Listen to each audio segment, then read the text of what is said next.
outreach seminar on human trafficking at the Westminster Church. So it'll teach you what to look for, how to keep your kids safe, and tell the kids how to keep themselves safe. So I want to thank you very much for coming out today.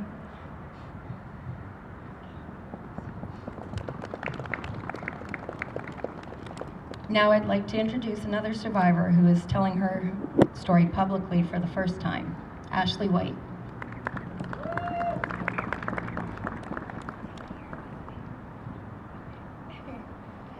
Hello, my name is Ashley. My story is also a little bit different. I was 13 years old when I was first trafficked, and I was actually trafficked until I was 23.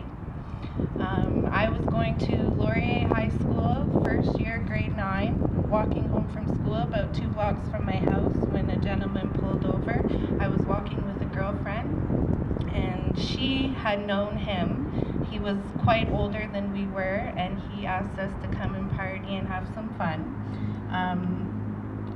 Against my better judgment, I did go with her, and I ended up being there for a few months, actually.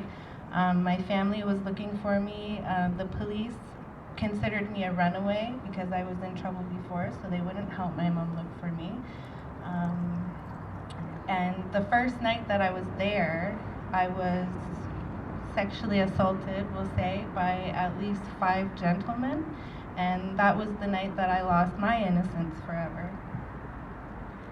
I think it's really important for us to reach the youth, and the one way that we can do that is by education and letting them know how easily it can happen in our own community. Thanks, Ashley.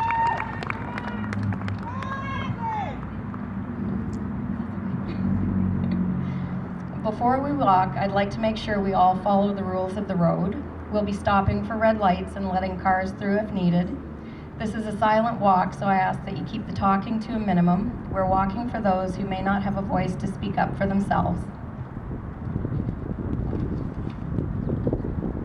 We will also be walking single file. If you have small children with you, of course, they can walk beside you.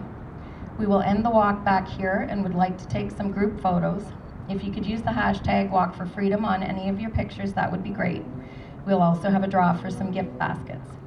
I'd like to thank everyone from the ministry company that helped out, Royal View Church for letting us use their property, the band for donating their time and wonderful talent, and the organizations that came out and anyone else that helped. Before we line up, I'll read the Freedom Declaration from A21.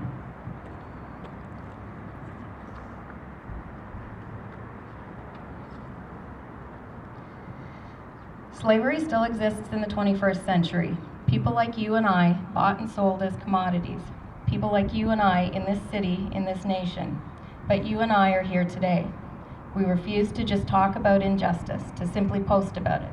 Instead, we're here together in strength and numbers. We have the power to change statistics, and we're changing them right now. This is our walk for freedom.